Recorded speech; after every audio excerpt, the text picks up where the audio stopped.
میں اس کو کنکلوڈ کرنے لگا ہوں. حسن نثار صاحب کا بڑا میں وقت بھی لیا آپ سے, میں ہونر معذرت بھی کر رہا ہوں حسن نثار صاحب, اس کو کنکلوژن کی طرف میں لے کے جا رہا ہوں. ہمیں لگتا ہے ایک مسلمان کی حیثیت سے ہمارا یہ تو عقیدہ ہے کہ ظاہر اللہ سے مدد مانگو تو اللہ یہ, تو کیا یہ بھی یعنی یہ بھی کیا کوئی قابل اعتراض بات ہے, یا پھر اس کے ساتھ عمل بھی ہونا چاہیے؟ یعنی میں نے دیکھا ہے بارشیں نہیں ہو رہی تو اس کے لیے نماز پڑھیں, یوم توبہ منائیں, دعا کریں. یعنی ایک اسکول آف تھاٹ یہ بھی کہتا ہے کہ آپ صرف دعا تو کرتے رہتے ہیں, آپ نے پھر سارا معاملہ اللہ پر ہی چھوڑ دیا, آپ ایفرٹ کچھ نہیں کر رہے. دعا کرنا چھوڑ دیں یا دعا کے ساتھ عمل بھی کریں, کیا کریں؟ وسیم بادامی صاحب, میں اس پر بہت زیادہ بات نہیں کروں گا, صرف ایک جملہ عرض کروں گا. حسن نثار صاحب سے آپ کنکلوڈ کیجیے گا پروگرام کو. مستجاب الدعوات ہونے کے لیے با عمل ہونا ضروری ہے. با عمل نہیں ہوں گے تو مستجاب الدعوات دعائیں قبول نہیں ہوتی. مستجاب الدعوات ہونے کے لیے با عمل اور با کردار ہونا ضروری ہے.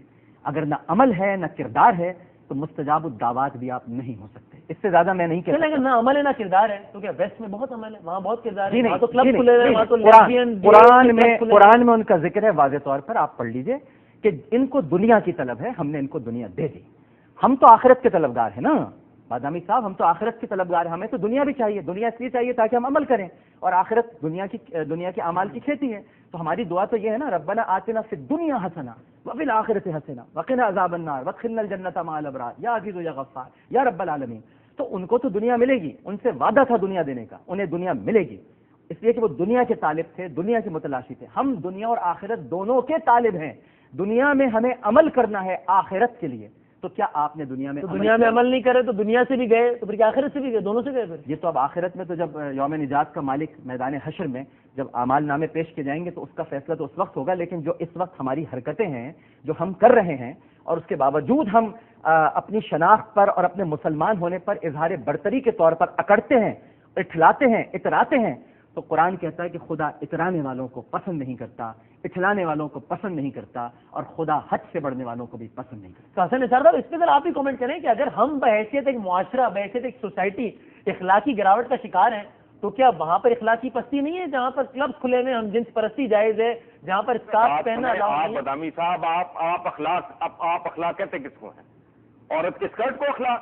او بھائی, ملاوٹ کرنا, جھوٹی گواہی دینا, بجلی کے کنڈے ڈالنا, 2 نمبر دوائیاں بنانا, دن میں 100 مریض دیکھنا, یہ ہے اخلاقی گراوٹ.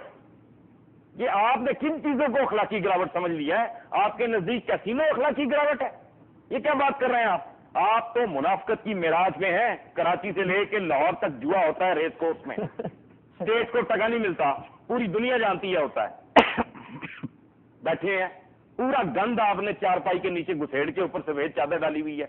آپ دیکھیں, بات سنیں, قرآن مجید میں یہ موجود ہے. عامر لیاقت صاحب مجھے کریکٹ کریں اگر میں غلطی کہیں کر رہا ہوں, اللہ معاف کرے, یہ مجھے کریکٹ فرمائیں.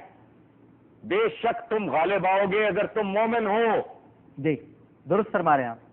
اس کو اور طریقے سے سمجھنے کی کوشش کریں کہ جو غالب ہوتا ہے, جو لیڈ کر رہا ہوتا ہے, وہ ہارے ہوئے لوگوں کی نسبت زیادہ نزدیک ہوتا ہے مومن ہونے کے. Try and understand. اخلاقی گراوٹ تو آپ کے ہاں ہے, وہ تو ننگا چٹا کاروبار کرتے ہیں, منافق تھوڑی ہے وہ. انہوں نے اگر بنائے ہوئے ہیں بروتھل ہاؤسز, یہ ہے, یہ نہیں ہے ایک جگہ ختم کر کے پورے شہر میں پھیلا دو. کیا بات کر رہے ہیں آپ؟ جوا خانہ آپ کی طرح تھوڑی ہوتا ہے. ان کو پتا ہے کیسینوز ہے, جس نے جک مارنی ہے وہ جگہ ہے, وہاں جائے, باقی سارے شہر میں گند نہ پھیلائے. چونکہ انسانی معاشرہ انسانی جسم کی طرح ہوتا ہے, جس میں میدا بھی ہوتا ہے, جس میں مسانہ بھی ہوتا ہے. آپ وہاں کے گندے پانی اور فالتو خوراک کو اس میں اریسٹ کر کے رکھتے ہیں. انسانی معاشرہ ہوگا, جہاں انسان ہوگا وہاں گناہ بھی ہوگا, جرم بھی ہوگا. اس کو ہینڈل کس طرح کرنا ہے؟ آپ منافق کی طرح کرتے ہیں, وہ اس کو سائنٹیفک طریقے سے ہینڈل کرتے ہیں. ابھی میرا آپ سے آخری سوال ہے, اخلاقی بے روی کا شکار نہیں ہے. یہ تو ڈیبیٹیبل ہے حسن نثار صاحب, ویسے کہ بے روی کا شکار نہیں ہے وہ معاشرہ, یہ تھوڑا ڈیبیٹیبل ہے ویسے میرا خیال ہے حسن نثار صاحب. باقی باتیں ٹھیک ہے لیکن نہیں, کر لیں ڈبیٹ کر لیں. اخلاقیات کیا ہے؟ جھوٹ وہ نہیں بولتے. یہ میں ڈاکٹر عامر لیاقت صاحب کو ذرا مشکل میں ڈالتا ہوں. ٹھیک ہے, میں اس مشکل میں ان کو ڈالتا ہوں. وہ نہیں بناتے. اچھا چلے, میں ملاوٹ وہ نہیں کرتے, تجاوزات وہ نہیں کرتے, وہ نہیں کرتے. ٹھیک ہے, اچھا چلیں، لیکن آخر میں میرا آپ سے یہ مطلب یہ بڑے ہی ویسے تو بہت ہی آپ کہیں گے کہ گھسے پٹے جملے ہیں، لیکن مجھے یہ سوال پھر بھی کرنے کی اجازت ہے، بالکل آخری آپ کا پوائنٹ آف ویو کہ ایک مطلب دو باتیں اس میں، ایک آپ کے خیال میں اس کا حل کیا ہے، اور دوسری بات یہ کہ کوئی امید ہے بہتری کی. یہ بڑے گھسے پٹی باتیں ہیں لیکن یہ سوال پوچھنا بڑا ضروری بھی ہے. جی حسن نثار صاحب، حل کیا ہے اور امید ہے یا نہیں؟ نہیں ابھی تو دور دور تک کوئی نہیں. ابھی تو آپ نے اپنی منزل سے اپوزٹ ڈائریکشن میں بھاگ رہے ہیں. ابھی تو آپ ڈھنگ کی سینسیبل بات سننے کے لیے تیار نہیں. کوئی اس پہ الزام لگا دیتے ہیں. کوئی اچھا کوئی بندہ آپ نے بخشا ہی نہیں. میں ریسنٹ ترین کل کی بات کر رہا ہوں، پرسوں کی بات کر رہا ہوں، سید احمد خان سے لے کے اقبال تک، محمد علی جناح تک. جو آدمی ڈھنگ کی بات کرے گا، متوازن بات کرے گا، مچور بات کرے گا، حقیقت پسندی کی بات کرے گا، تاریخ کو ڈسٹارٹ نہیں کرے گا، اس کو گالی پڑے گی. لیکن اس لیے آدمی سچ بولنا چھوڑ دے. میں تو یہ سوچ کے بعض اوقات لکھتا ہوں، لوگ منع کرتے ہیں، میں خود بھی پریشان ہوتا ہوں بعض اوقات بولتے ہوئے لکھتے ہوئے. پھر میں کہتا ہوں، میں اپنی اہلیہ کو، اپنے دوستوں کے، یار بات سنو، میں اس عمر کے حصے میں آ گیا ہوں، میں جوانی میں نہیں جھوٹ بولا، اب کیا بولنا ہے. اور میں ان بچوں کے لیے لکھ رہا ہوں 50 60 70 سال کے بعد جو پیدا ہو کے جوان ہوں گے اور کہیں گے کہ اچھا یہ سارے ہی سطحی لوگ نہیں تھے، کوئی دو چار تھے جو سچ بھی بولتے تھے، جو چیزوں کو کھول کھول کے بیان کرتے تھے، جو حقائق کو بیان کرتے تھے، میرٹ پہ بات کرتے تھے، سچی بات کرتے تھے، اور حسن نثار بھی ان میں سے ایک تھا. ٹھیک ہے. یہ تو آج بات سننے کو تیار نہیں، چھوٹی باتوں پہ تالیاں پیٹتے ہیں. ٹھیک ہے چلیں ہم ایٹمی طاقت ہیں، ہم زندہ قوم ہے، کھانے کو روٹی نہیں ہے، وہ تالیاں سن لو ان کی.